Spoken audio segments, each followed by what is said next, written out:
Good afternoon, everyone. Thank you for joining our multi-modality imaging conference.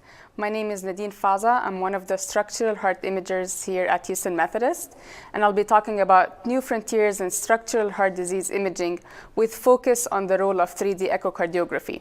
If you have any questions, please go to pollev.com and enter DeBakey. Alternatively, you can text DeBakey to 37607.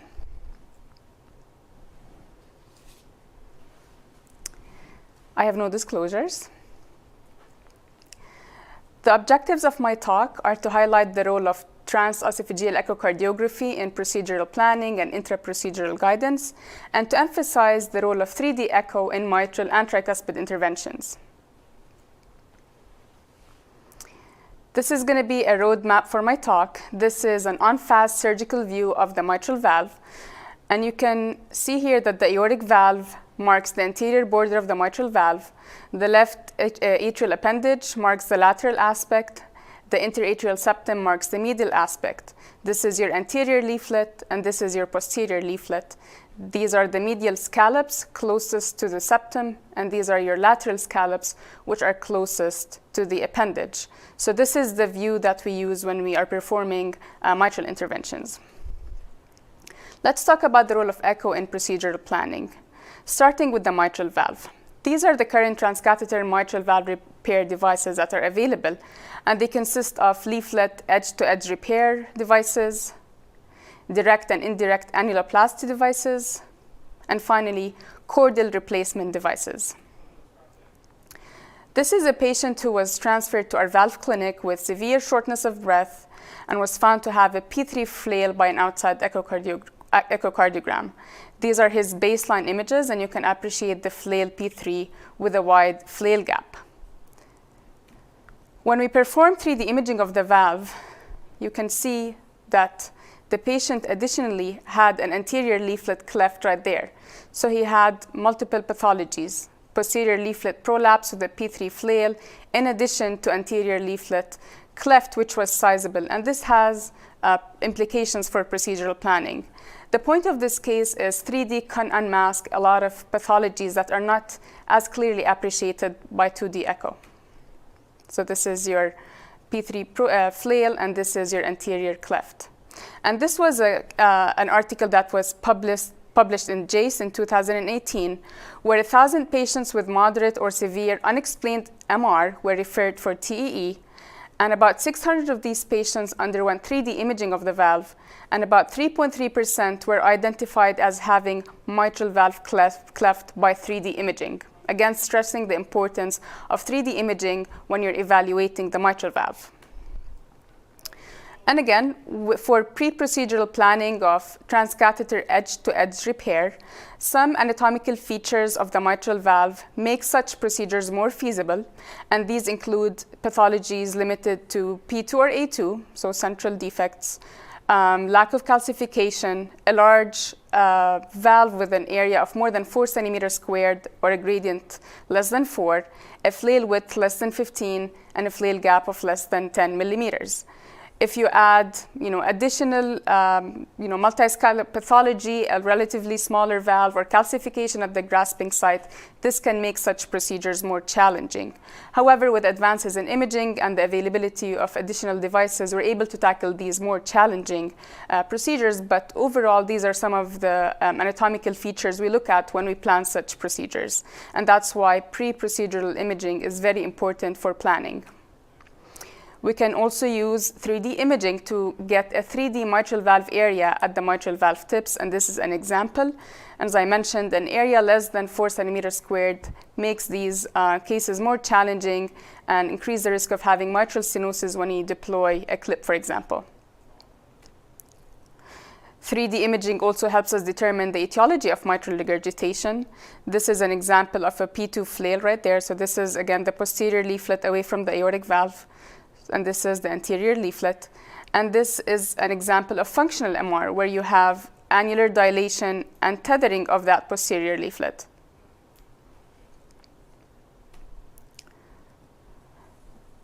You can also appreciate the extent of pathology by 3D imaging.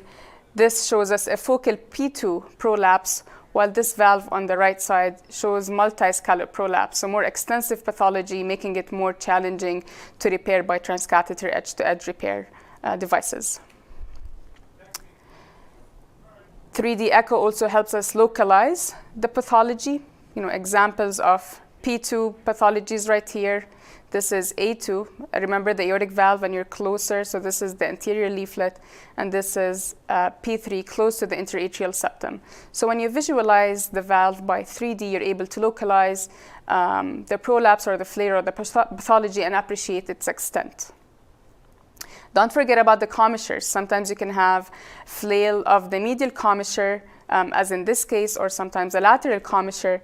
And this is a case that was published in Case in 2018. And it shows that for you to better visualize these commissural flails, you have to get off-view access images to be able to see that flail segment like the one we see right here. So if you're seeing a lot of MR and you're looking at the leaflets and you can't determine where the pathology is, get more off-axis views and try to look at the commissures. Sometimes a flail there can cause significant mitral regurgitation. What about TAVR? We've talked a bit about MitraClip or edge-to-edge repair planning. TAVR planning is mainly done with CT to determine annular measurements, but we had this elderly gentleman who came with severe symptomatic aortic stenosis, had very advanced CKD, which did not allow us to get CT for determination of coronary height and annular measurements and things like that. So this is he underwent a TEE, and we obtained 3D imaging of the valve and the annulus. And again, using 3D imaging, we were able to determine annular measurements, and he was a candidate for TAVR, underwent TAVR. For that same case, we applied CT-Fluoroscopy Fusion. This is a non-contrast CT, and we had fusion with fluoroscopy, which helped with procedural guidance and minimized the amount of contrast.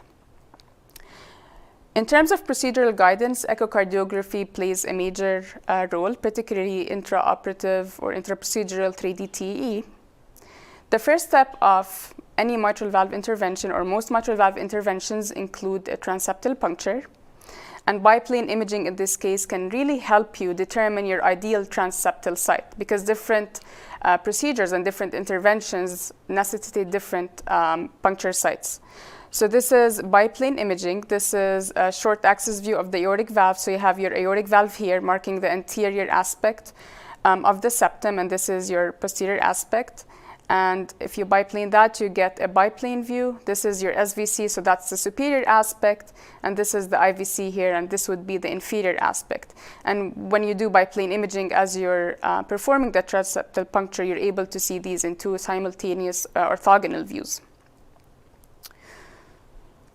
Additionally, you can do 3D imaging of the fossa ovalis and in the intralateral septum. So this is a 3D view of the septum.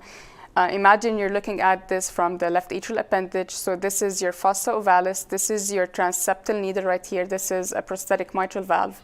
And again, you're able to see that the needle is more pointed towards the posterior and superior aspect of the fossa ovalis. So biplane imaging and 3D imaging can help you accurately localize the site of transeptal puncture. Again, this is an image from the cath lab as we're doing a MitraClip procedure, and you can see the tenting caused by the transeptal needle. And you can see here that it's more posterior and superior. So away from the aortic valve and closer to the SVC. So this is posterior and superior, and this is the ideal transeptal site for edge-to-edge repair of the mitral valve. And again, if you do 3D imaging of the valve, you can see the tenting of the leaflet right there in the superior and posterior aspect of the fossa ovalis. And this is the actual puncture, and you see all these bubbles in the left atrium. And again, getting your accurate transeptal site is a key step in any interventional procedure, because this allows you to have enough room to manipulate your catheters. For medial defects, we usually like to be higher because we have to flex the catheters to get to the medial defects. So it's important to keep that in mind when you're planning your procedures. This is an example of a transseptal puncture performed for left atrial appendage occlusion.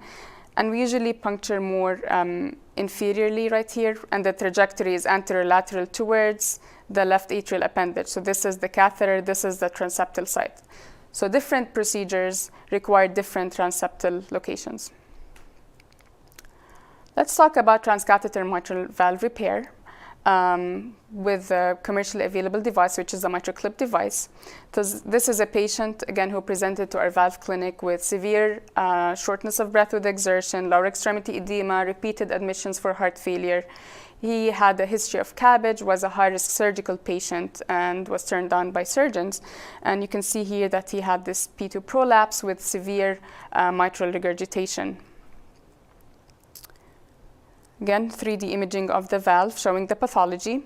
When you add 3D color and sometimes change the filter, you'll be able to localize the jet. So the decision based on the surgical risk and the anatomy was to pursue edge-to-edge repair with the MitraClip device. This is 3D imaging of the left atrium. So this is, again, your aortic valve. This is the mitral leaflet. This is after the transseptal puncture. This is the guide catheter, and this is your MitraClip.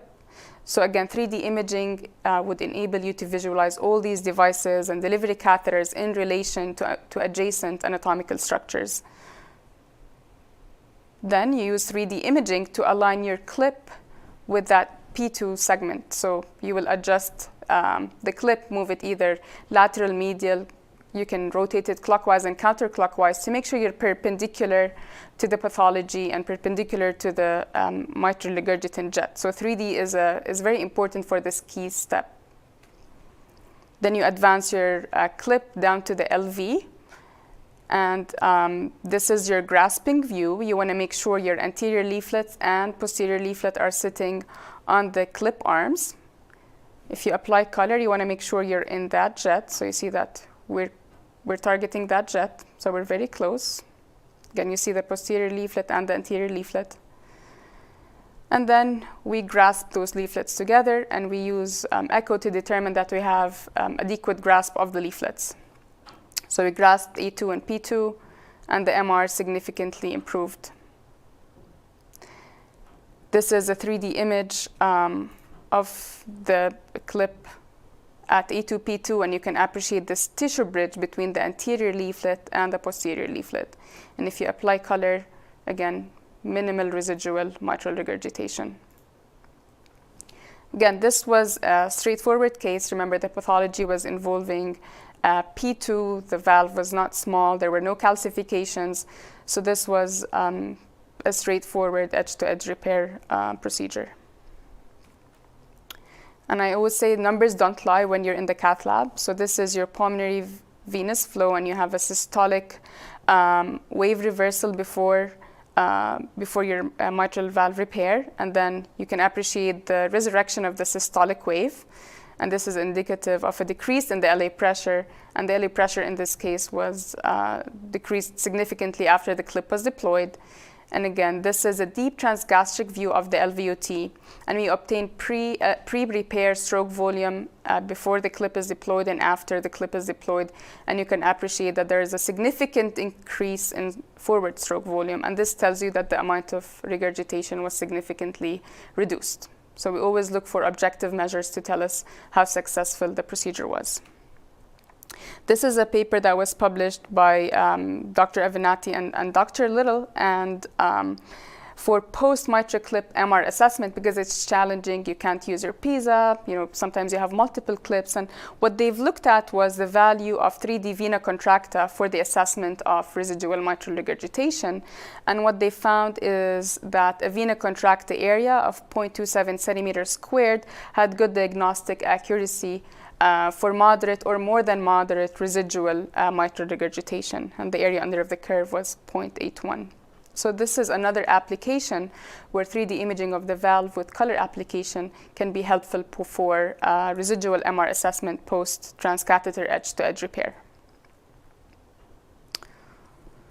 Okay, switching gears to transcatheter mitral valve replacement. So there are different forms of transcatheter mitral valve replacement. You can do a valve in the native valve, which is the most challenging one, because remember that the annulus is dynamic and a non-planar structure, so you have to create that landing zone. You can always do a valve in a prosthetic valve or a valve in ring.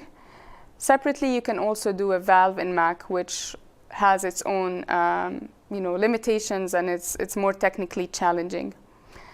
So we'll talk about this case of an 80-year-old female who presented to our clinic with heart failure symptoms, had a history of biprosthetic valve replacement with a 31mm epic valve. And her imaging was notable for a flail biprosthetic leaflet, resulting in significant MR. Again, because of her age, she was frail, she had a history of open heart surgery, she was not an ideal surgical candidate. Again, significant MR with systolic flow reversal in your pulmonary veins.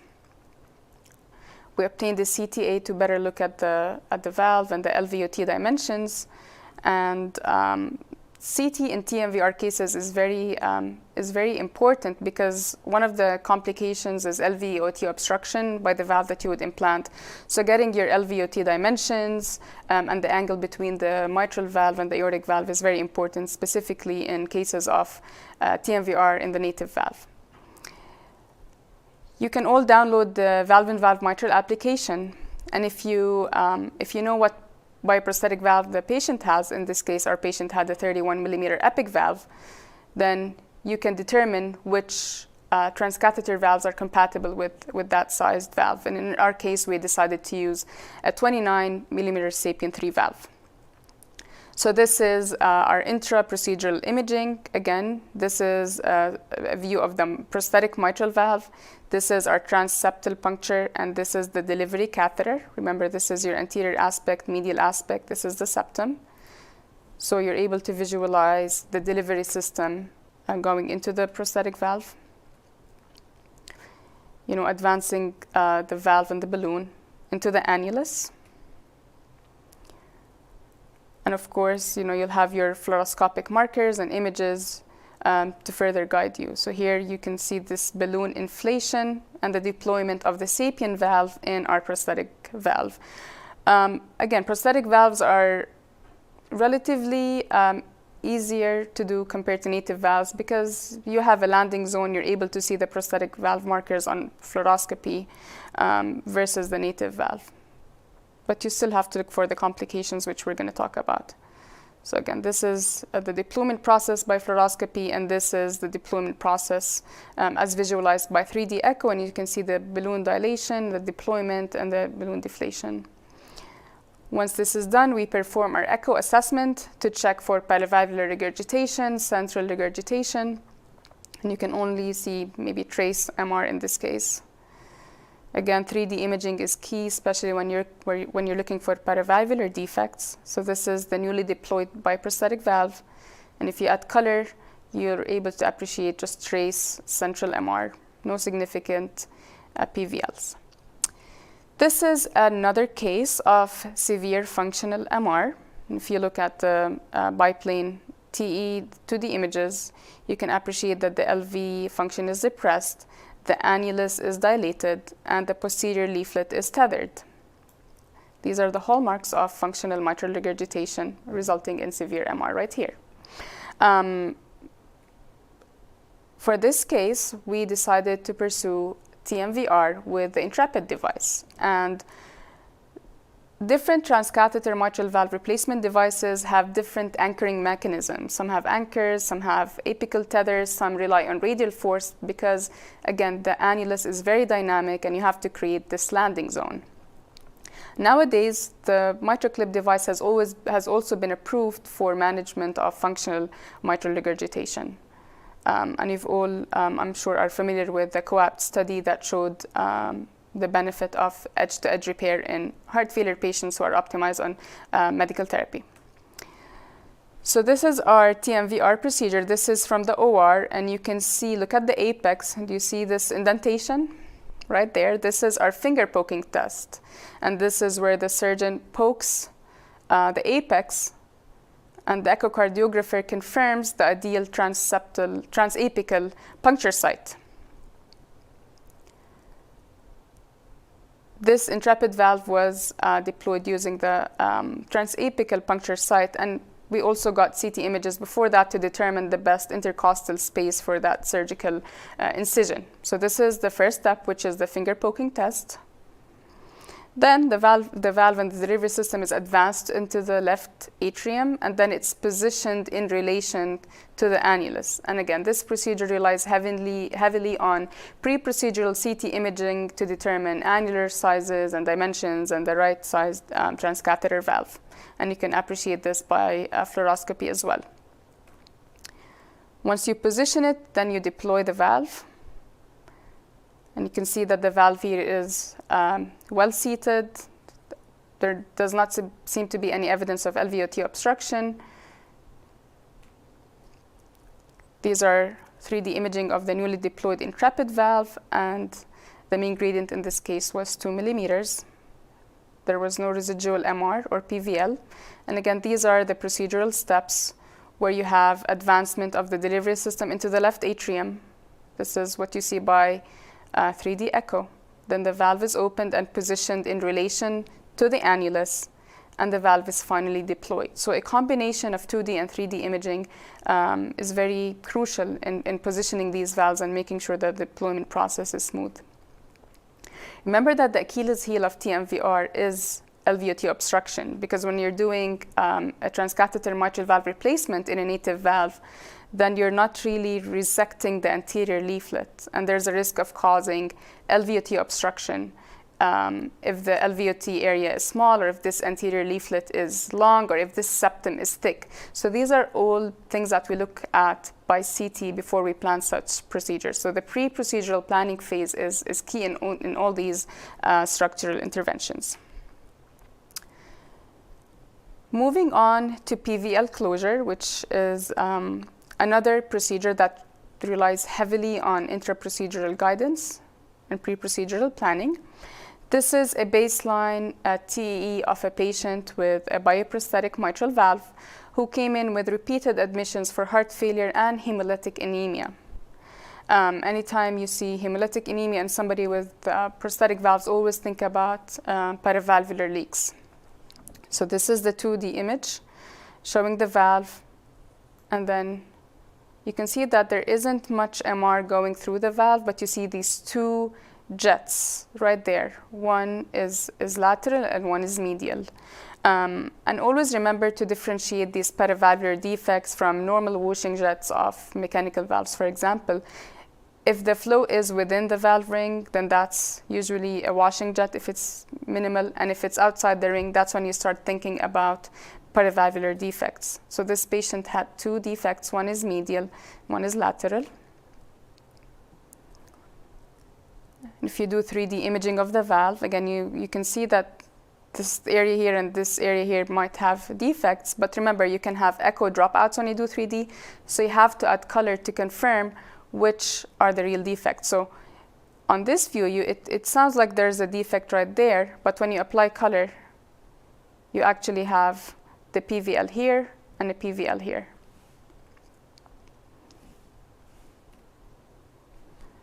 So 3D echo, again, going to your surgical view, is very important for localization of these paravalvular defects.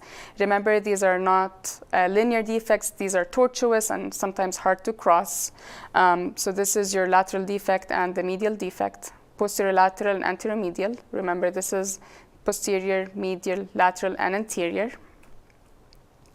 For this case, we obtained CT imaging and applied CT-Fluoroscopy. That means we localized the defect by CT, then we superimposed these CT images on the fluoroscopy screen to help guide our interventional cardiologist to the site of the defects. So we used echocardiography and CT-Fluoroscopy Fusion for procedural guidance. This is what our fluoroscopy screen looked like. So we have marked these defects. We've marked the adhered transeptal puncture site, and you can see that we're trying to cross with the wires. So this provides additional guidance when you're performing these procedures. This is our intraprocedural imaging. Again, we're crossing this lateral defect, which looked larger, by the wire. So this is the catheter, and this is the wire, and we're trying to find this defect and cross it so we can deploy the device.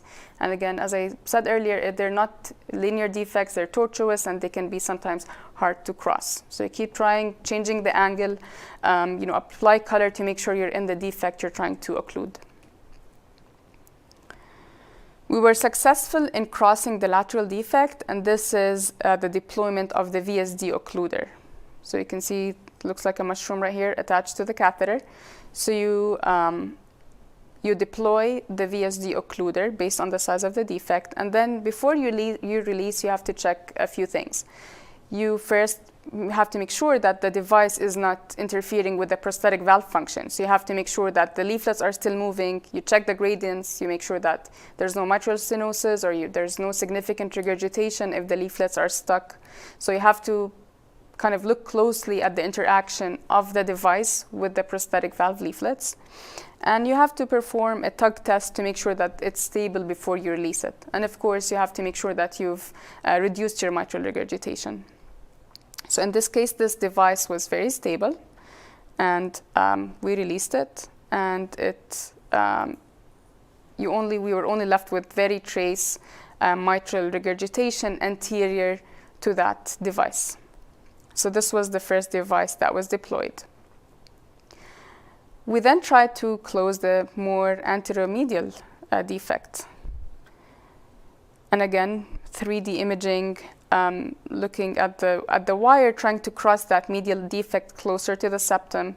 And these are the fluoroscopy images, and we were not able to cross that defect. It was very small, it was very tortuous, it was very hard to get a wire across. So we tried, but we were unsuccessful in closing the medial defect. But the larger one, the lateral one, was closed with the VSD Occluder. Then again, you screen for the complications at the end of the procedure. You check the gradient, you check the interaction of the device with the prosthetic valve, and lastly, you check for your iatrogenic ASD that you've created with the transeptal puncture. In this case, it led to left to right shunting, and we did not have to close it percutaneously. Always check for pericardial effusions. You can always obtain transgastric views to look at the pericardial space more closely as well. So screening for complications is very important at the end of each structural intervention. All right. This is an example of a patient who had severe tricuspid regurgitation at baseline, underwent a mitral intervention, and had this iatrogenic ASD that was caused by the transeptal puncture. At the end of the procedure, the patient was hypoxic and couldn't be weaned off the vent. So as part of our evaluation for complications, we looked at the septum, and the iatrogenic ASD was resulting in bidirectional shunt. So you see right to left shunt because his RA pressures were high. In this case, this was an indication to close this defect. So this is what happened before. This is during the procedure as we were doing a septostomy of the septum for the mitral intervention. And this was the ASD that had resulted from this septostomy step. So using 3D, we're able to size such defects. And then the patient underwent ASD closure with an occluder device, and you can monitor the deployment of the atrial discs and the ventricular disc. And then again, you perform a tug test to make sure that the device is stable before you release it. The patient had trace residual shunt and was able to be weaned off the vent.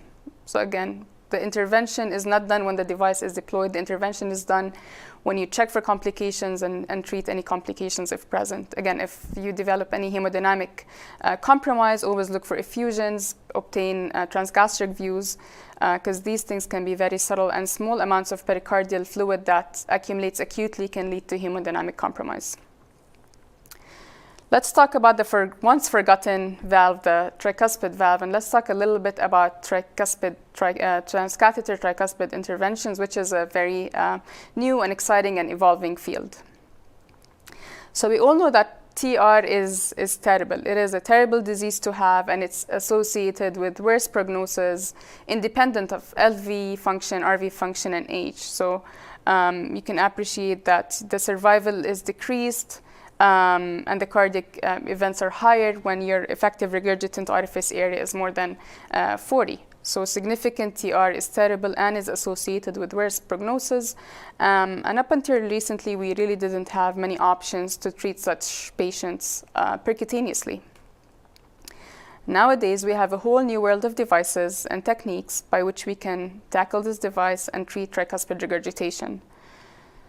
So this is a central illustration showing the different transcatheter tricuspid devices that are used, and these include coaptation devices, like the Forma devices, suture annuloplasty devices, where you do an annuloplasty using sutures, caval implants, which are valves that go into the caval veins, ring annuloplasty devices, and transcatheter valve replacement. So you put in a new valve inside the native valve. Before all these trials became available to us, we've historically treated TR with the MitraClip device, so the edge-to-edge repair, which is a coaptation device. But nowadays, we have dedicated tricuspid devices and dedicated tricuspid trials, which we're enrolling into, and I'll be talking about them. So it's a very exciting new world, and a lot of data is being generated, and hopefully the next few years hold more promise for this valve. It's more challenging to treat the tricuspid valve because it has a large annulus. It's elliptical annulus. It does not have any calcifications to hold on to these transcatheter valves. The right ventricular morphology is complex, and the valve itself is in close proximity to the coronary sinus, AV node, and the bundle of His, the vena cava, and the RCA. So when you're planning such interventions, it's important to make sure that you're doing it in a safe fashion. So pre-procedural echo imaging and CT imaging are both very important when you plan such interventions, keeping in mind these features which make such interventions a little bit more challenging. Echo is very useful in determining TR etiology, evaluating TR severity, and assessing the candidacy for percutaneous interventions, in addition to facilitating intra-procedural guidance and detecting intra-procedural complications. And TR is divided into primary or secondary. Primary is related to leaflet pathology. You can have rheumatic TR, endocarditis, drug-induced, carcinode or radiation, prolapse, or leaflet damage, which can be caused by device leads or biopsies in transplant patients. Secondary TR is caused by either pulmonary hypertension, cardiomyopathy of the right ventricle, increased in RV volume by shunts or high output states, or it could be idiopathic, as in the cases with atrial fibrillation. So it's important to, again, determine the tricuspid regurgitation etiology when you're planning tricuspid interventions, because different pathologies require different approaches to their repair or replacement.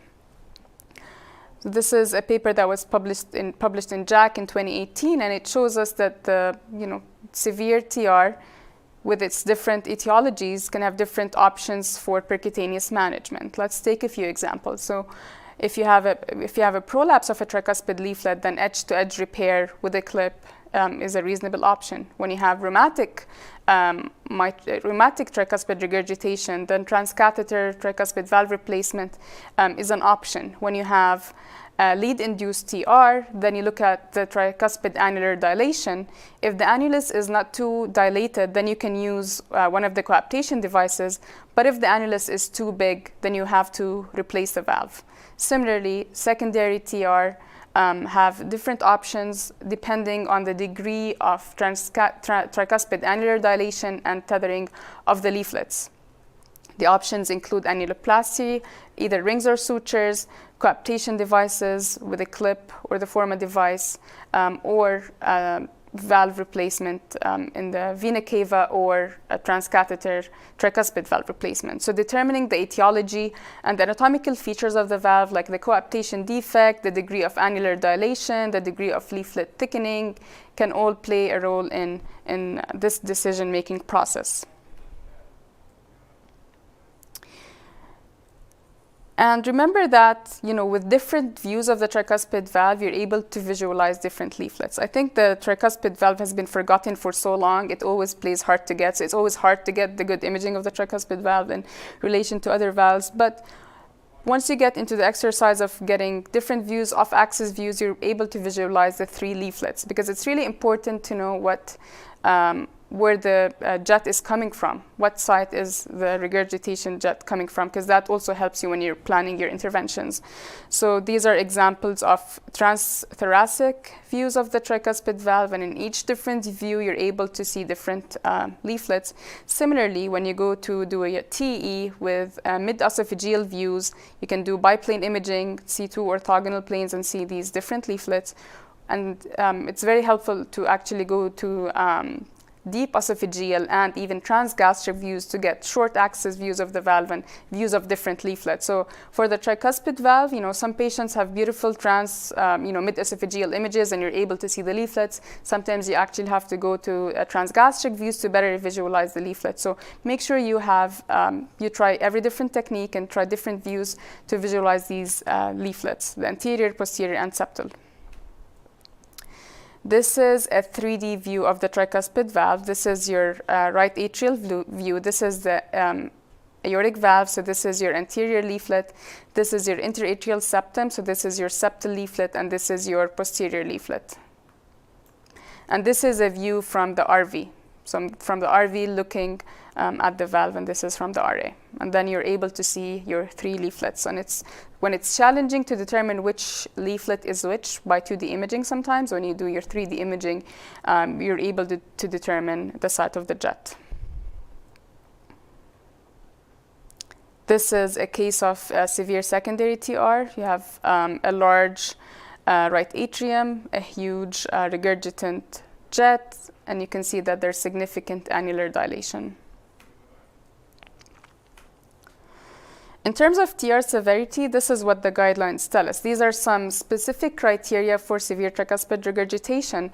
These are criteria we look at when we look at the baseline TTE and TE images. So dilated annulus with no captation, or the presence of a flail leaflet, a large central jet occupying more than 50% of the right atrium, a vena contracta width of more to and equal to 0.7 centimeters, Pisa radius of 0.9 at the velocity of 30 to 40 centimeters per second, dense triangular continuous wave Doppler or sine wave pattern, because you have early equalization of pressures between the RA and the RV. So when you see this sawtooth pattern, this is indicative of severe tricuspid regurgitation, systolic flow reversal in the hepatic veins, and dilated RV with preserved function. If you're not seeing all these specific criteria, then you can do further volumetric assessment and get an effective regurgitant orifice area. And if it's more than 0.4 centimeters squared, that's more specific for severe TR, and a regurgitant volume of more to and equal than 44 cc's is also more consistent with severe TR. So if you're not seeing if you're not finding the specific criteria mentioned, then you can go the extra step of doing volumetric assessment to further confirm the severity of TR. Again, when there's a question, you can always do, if your TT images are suboptimal, you can always do a TE or a CMR for quantification.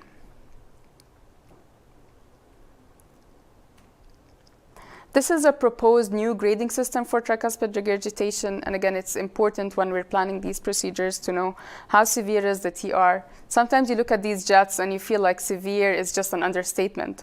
That's why this paper was published by Dr. Hanen and Dr. Zogby, where they added 2 extra grades of severity for tricuspid regurgitation. So now it's more gratifying to read these echoes because sometimes it just looks way more than severe. So we have massive and torrential, and these grades are based on vena contracta width, averaging the biplane images, effective regurgitant orifice by PISA, and using 3D vena contracta or quantitative Doppler effective regurgitant orifice area. So now using these volumetric assessments, you're able to determine the exact severity of TR. Is it severe? Is it massive? Is it torrential? This is a study that was published looking at 117 patients who underwent tricuspid valve edge-to-edge repair. And it showed that a coaptation gap of less than 7.2 millimeters and a central or anteroseptal TR jet were predictors of procedural success. Again, when the leaflets are too far apart, then it's much more difficult to grasp the leaflets using edge-to-edge repair devices. So this study showed that the coaptation gap less than 7 is favorable and predicts procedural success, as does the presence of a central or anteroseptal TR jet. And that's why it's important to look at the different leaflets and try to do 3D imaging and localize the jet before any intervention. This is the TriValve registry, which is the largest international registry of 312 patients who underwent tricuspid transcatheter interventions. The vast majority of patients underwent tricuspid valve repair using the MitraClip device. Less commonly, other devices were used, like the Cardioband, TriCinch, which is an annuloplasty device, the Forma device, a coaptation device, TriAlign, and the Caval valves. So the majority of patients underwent edge-to-edge repair with a MitraClip device. And this registry showed that coaptation depth, more than 1 centimeter, was independently associated with reduced success rate, which was a strong predictor of mortality. So coaptation depth of more than 1 and coaptation gap of less than 7, more than 7 millimeters are predictors of technical failure to repair the valve.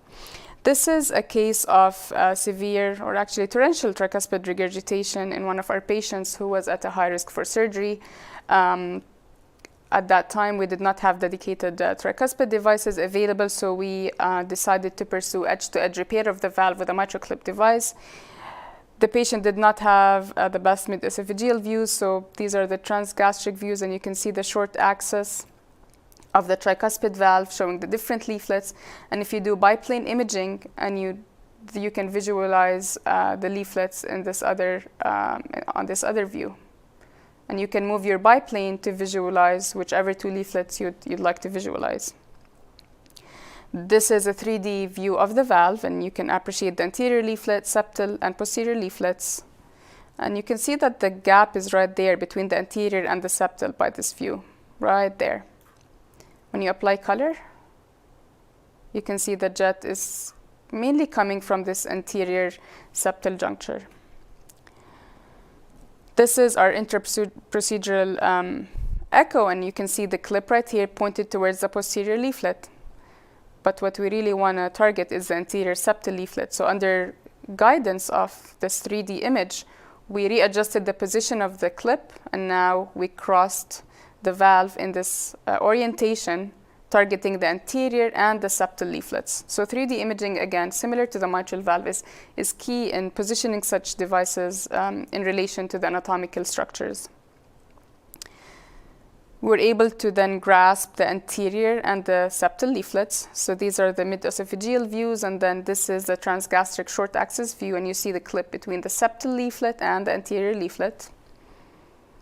At this time, you reevaluate the degree of TR. The patient continued to have significant tricuspid regurgitation right there.